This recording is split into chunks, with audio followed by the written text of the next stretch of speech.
السلام علیکم میرے پیارے ویورز، امید کرتا ہوں کہ آپ سب ٹھیک ہوں گے۔ اور آج کی میری سٹوری ہے خانہ خراب عشق۔ میری ماں چھوٹے سے شہر میں رہتی تھی، زیادہ پڑھی لکھی بھی نہ تھی۔ والد لاہور میں پڑھنے گئے تھے اور امی گاؤں میں تھی۔ ابو بیمار ہو کر ہسپتال داخل ہوئے تو ایک نرس نے خوب خدمت کی۔ ابو اس سے متاثر ہو گئے، وہ اس کی زہری چمک دمک پر مرمٹے اور نرس کے گھر والوں نے ابو کو دوسری شادی کے لیے آمادہ کر لیا۔ ان دنوں میں 1.5 سال کی اور میری چھوٹی بہن آبدہ صرف 2 ماہ کی تھی۔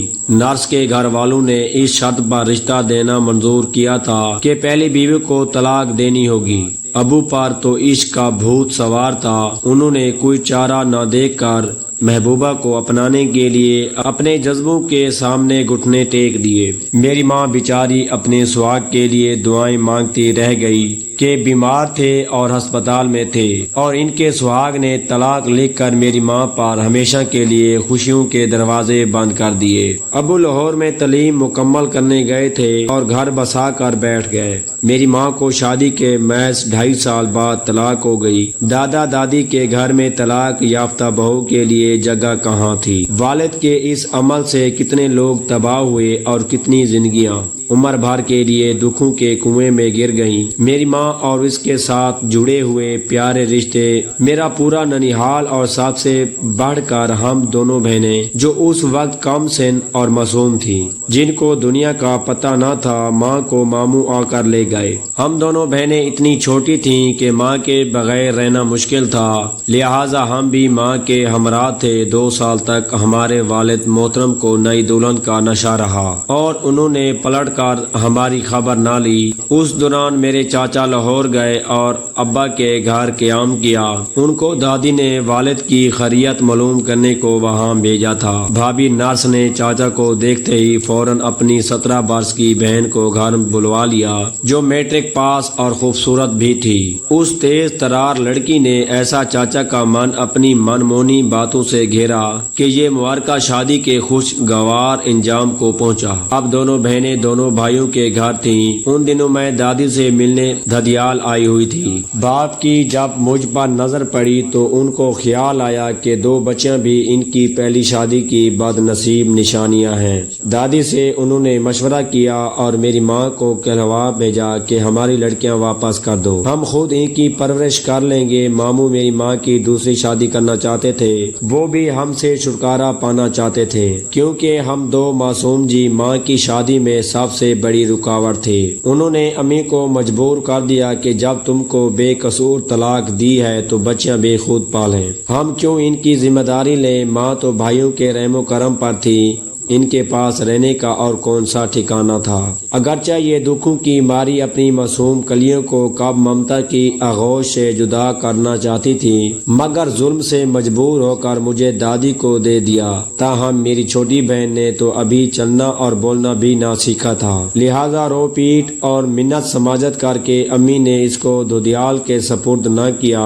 یوں ایک بیٹی ماں کے حصے میں آئی، دوسری باپ کے حصے میں۔ میں اپنی ماں سے چھوٹی عمر میں جدا ہوئی تھی۔ اس وقت کا دکھ ایسا تھا کہ الفاظ میں بیان نہیں کر سکتی۔ میرے تیسرے چاچا کی بھی شادی ہو چکی تھی۔ 2 چاچا اور ان کی بیگمات دادی جان کے پاس رہ گئے۔ ابو کو لاہور میں ملازمت مل گئی اور وہ نرس بیوی کے ہمراہ لاہور میں ہی قیام پذیر ہو گئے۔ میں ابو پھوپھیوں اور چاچوں کے رحم و کرم پر تھی۔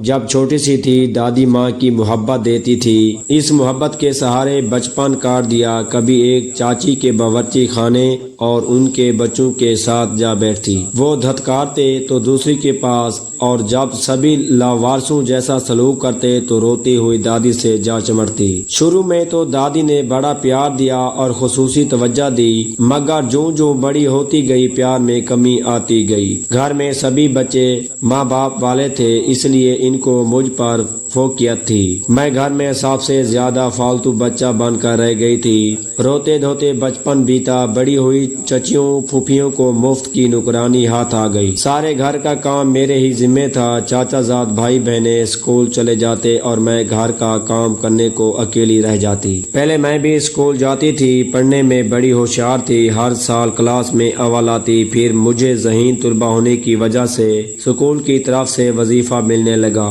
8ویں میں تب جب ابا اور ان کی بیوی دادی سے ملنے گاؤں آئے، سوتیلی ماں نے دادی اور ابا کے کان بھرے کہ لڑکی کو پڑھا کر کیا کرنا ہے، گھر رہ کر خانہ داری سیکھ لے، یہی اچھا ہے۔ چاچی نے بھی سوتیلی ماں کی ہاں میں ہاں ملائی۔ دادی نے بہوؤں کے دباؤ میں آ کر مجھ کو اسکول سے اٹھا لیا۔ مجھے دوسری بار شدید صدمہ ہوا، پہلے ماں سے جدائی کا دکھ، دوسرا یہ صدمہ ہوا کہ میں شدید بیمار پڑ گئی۔ ہمارے پڑوس میں میری ہم جماعت عافیہ رہتی تھی، وہ میری قابل اعتبار سہیلی تھی۔ جب میں اسکول نہ گئی تو وہ میرے پاس آئی، مجھے سمجھایا کہ تمہاری چچیاں دراصل دن رات تم سے اپنے کام کرانا چاہتی ہیں، تبھی ان کو تمہارا اسکول جانا کھول رہا ہے۔ تمہاری منجلی چاچی چونکہ تمہاری سوتیلی ماں کی بہن ہے، لہٰذا یہ تم کو اسکول سے ہٹا رہے ہیں۔ کوئی بات نہیں، تم ان سے کہو کہ میں سارا کام کروں گی، مگر مجھے گھر پر میٹرک کی تیاری کرنے دیں۔ میں تم کو اسکول سے آ کر پڑھا دیا کروں گی، تم میٹرک پرائیویٹ پاس کر لینا۔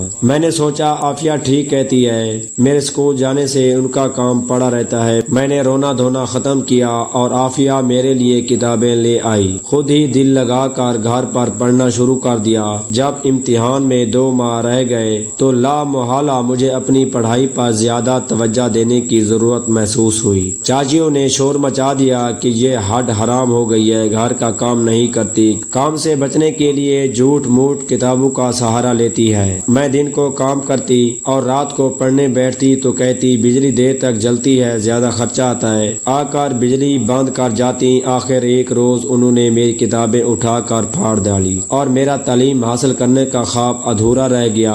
میٹرک کا امتحان تو نہ دے سکی، مگر اس غم میں نیم پاگل ضرور ہو گئی، رنگ جل کر سیاہ ہو گیا۔ اگر یہ سٹوری آپ کو اچھی لگی ہو تو میرے چینل کو سبسکرائب اور میری ویڈیو کو لائک کر دیجیے گا۔ شکریہ۔